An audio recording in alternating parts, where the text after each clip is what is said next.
The story begins with Andrew, one of the survivors, drifting alone on a small boat after the wreck.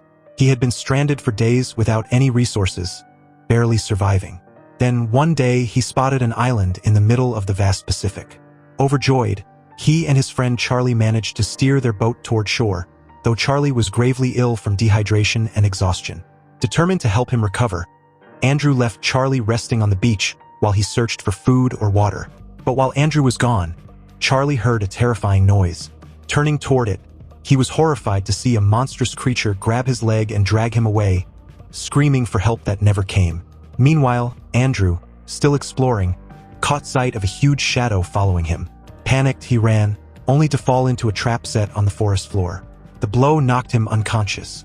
The trap belonged to a man named Mont, who had set it to catch animals but instead found Andrew. Out of compassion, Mont rescued him and took him to his hidden shelter deep in the forest, where other long-lost inhabitants, including Harlan and Dr. Morrow, lived. People who had arrived years ago and never left. When Andrew woke, he immediately asked about Charlie, but Mont, saddened, told him they had buried him.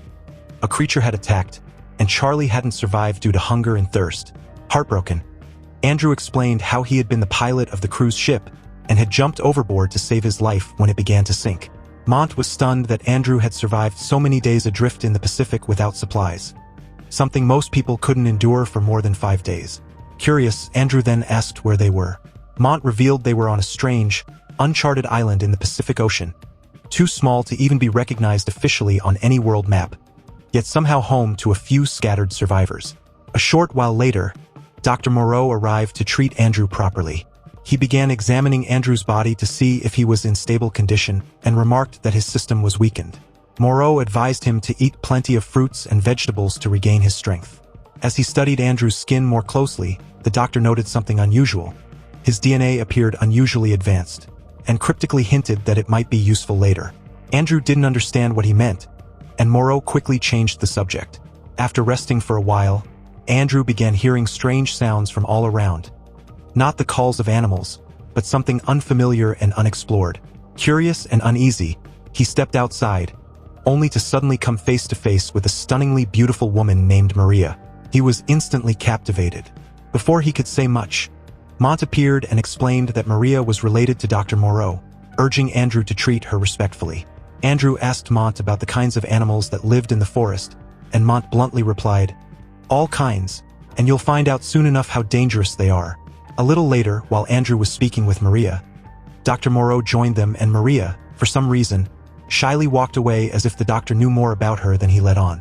Morrow explained that he had found Maria years ago on another island and had raised her ever since.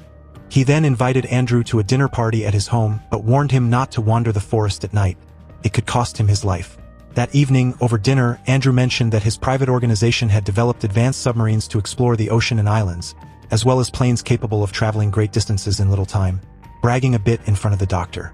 But Morrow was unimpressed.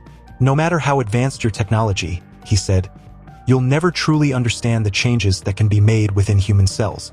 There are countless secrets still hidden inside the human body." Mont expressed doubt that such changes were possible, but the doctor argued with confidence.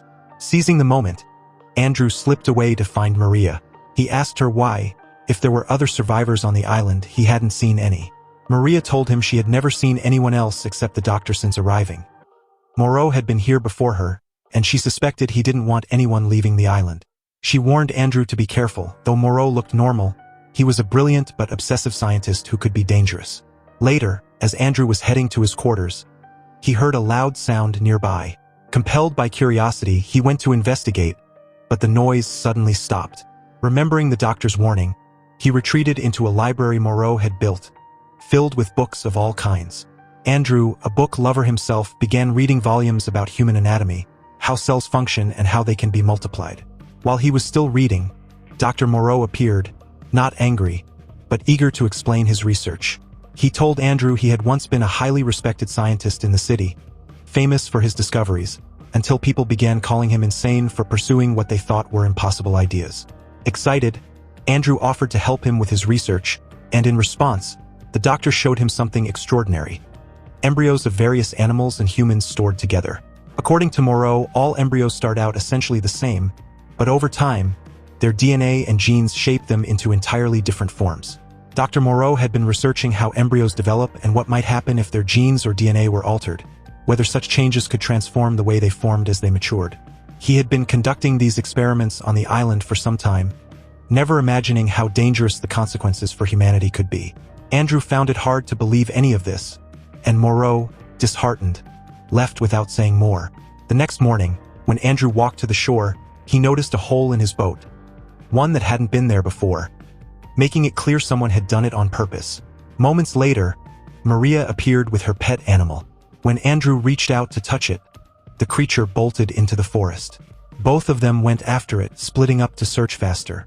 While Andrew pushed deeper into the jungle, he heard movement and assumed it was Maria's pet, until he spotted a man drinking water by a stream. Startled, Andrew froze. The man's face was swollen and misshapen, as if diseased, giving him an unnatural, unsettling appearance. Without a word, the man fled. Confused, Andrew wondered why, if there were only a few survivors here, he was seeing such strange, altered humans. Maria eventually recovered her pet, and they returned to the hideout. Andrew immediately confronted Mont, explaining what he'd seen. Mont seemed oddly blank, as though he knew something but wouldn't admit it. When Andrew pressed him about why they didn't just leave the island, Mont brushed it off, saying he liked it there. The following day, Andrew awoke to find Mont and Dr. Morrow hauling in the very same deformed man. His name, they said, was Ling, someone who had once worked with Morrow until something left him horribly transformed. They locked Ling away, but Andrew, furious, demanded answers. Morrow merely replied that not every experiment produced good results, and it wasn't his fault. Andrew began to realize the doctor had done something terrible to his own assistant, but Morrow insisted it was part of his work and warned him not to interfere. Determined to escape, Andrew tried launching his damaged boat into the water, but every attempt failed. From the bushes, an unseen creature was watching him. Feeling hunted, Andrew headed back toward the beach, but the sound of rustling leaves followed him.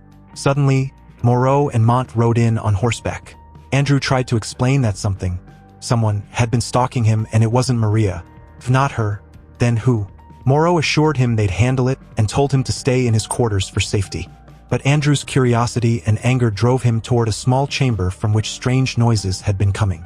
Inside, he found cages filled with ordinary animals, until he entered Morrow's laboratory.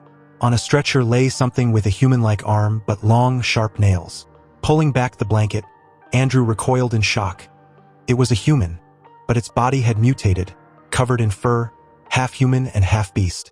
At that moment, Morrow and Mont arrived. Seeing Andrew's expression, the doctor admitted it was just a bear, though it clearly wasn't. Mont left and Morrow began explaining. When Andrew had first arrived, the doctor could have sent him away, but he saw that Andrew had a sharp scientific mind. The truth, Morrow said, was that all of this was part of his experiments.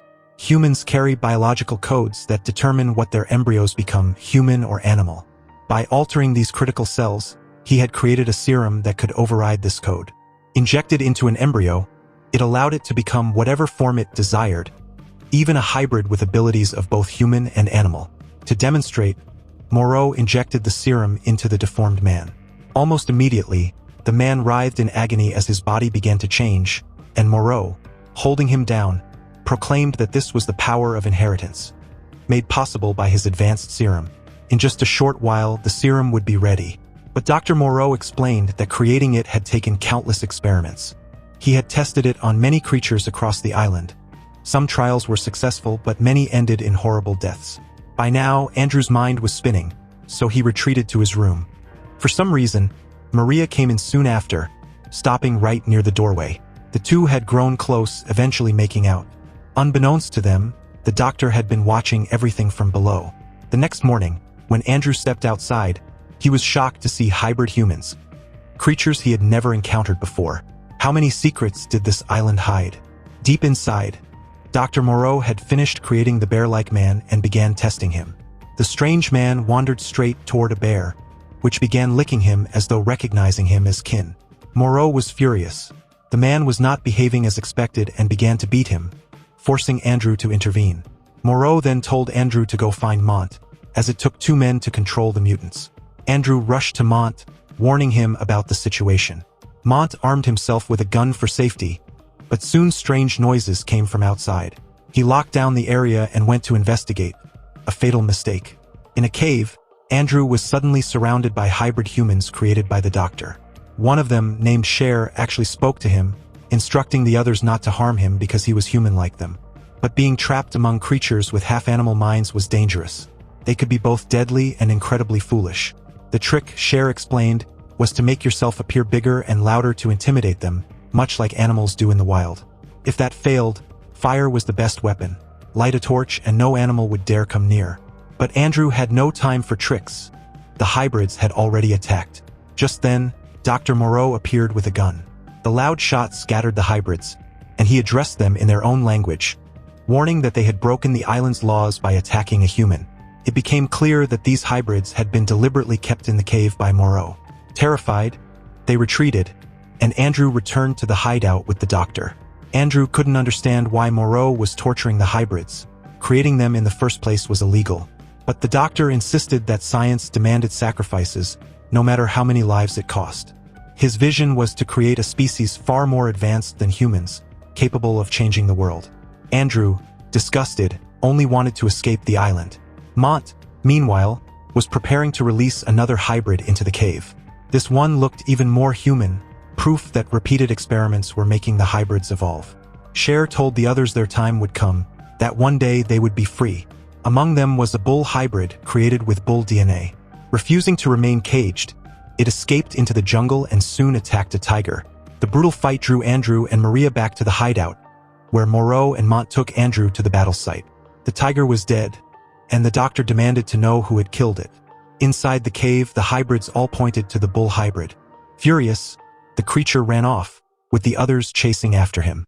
Morrow decided the bull hybrid had broken the rules and would have to be killed. Soon after, another hybrid appeared and led Andrew deeper into the forest. When Andrew followed, he discovered the bull hybrid hiding behind the trees. The bull, badly injured from a fight with a tiger, was now in such pain that he simply wanted to die. He couldn't live as a slave anymore. Left with no choice, Andrew had to put him out of his misery with his gun. The sound of gunfire brought everyone rushing to the scene. When the lion and his hybrid followers saw the bull dead and realized Andrew had killed him, anger flared among the hybrids. They began to believe that these more evolved humans would eventually wipe them out, so it was better to rebel now. Slayer and the other hybrids moved in, ready to kill Andrew, but the doctor stepped in, ordering them to leave. For reasons unknown, the hybrids seemed afraid of the doctor and backed away. Back in his lab, the doctor began filling a syringe with the same strange serum. Meanwhile, Andrew and Maria decided they needed to escape the island. But before they could leave, the doctor ambushed them, forcibly injecting the serum into Andrew. He collapsed instantly, as Maria screamed for the doctor to stop. Unmoved, the doctor took Andrew to his laboratory, tied him up, and began his experiment, determined to see how the serum would work on Andrew's body. Believing no other human was worthy, Andrew writhed in pain before losing consciousness. When he awoke the next day, his body had begun to change, becoming more like the hybrids. Overcome with rage, he was injected again. Moments later, Mont arrived and was horrified by what he saw. He told the doctor to stop, but the doctor refused. When Mont threatened him with a gun, the doctor tricked him, then shot him dead, locking his body in a cage. Meanwhile, a hybrid discovered Mont's body and brought it to the lion's cave. When the hybrids learned the doctor had killed him, they were shocked. He had broken his own rules, and they decided he should be punished. Back in the lab, Andrew was still in pain, refusing to eat the rats the doctor gave him. But when the doctor noticed Mont's body was missing, he grabbed a weapon and ran toward the hybrid's cave. Seeing her chance, Maria rushed in and freed Andrew. Outside, the hybrids surrounded the doctor. The lion accused him of breaking the rules, and despite the doctor threatening them with a gun, their numbers overwhelmed him. They beat him brutally, taking their revenge. But some hybrids still wanted Andrew dead for killing one of their own. As they approached the chamber, Andrew stood with a gun. He shouted that the doctor was still alive, luring all the hybrids close. He then strung the doctor up by a rope, and the hybrids attacked him, giving Andrew and Maria the chance to escape. The hybrids eventually realized the doctor was dead and stormed the lab in pursuit. But Andrew had already opened all the animal cages, releasing lions and tigers that turned on the hybrids, killing them. The plan worked. Andrew and Maria made it to the shore, boarded a repaired boat, and tried to flee. but a hybrid attacked, dragging Andrew into the water. Maria fought back with a paddle, but it broke. In the struggle, Andrew managed to stab the hybrid in the eye with the broken paddle, killing it. Finally, they escaped into open water. Hours later, Andrew was fully recovered, apparently unaffected by the serum. A passing boat spotted them, and Andrew waved it down. At last, they were rescued. For the first time, Maria would leave the island behind forever. And that's where our story ends.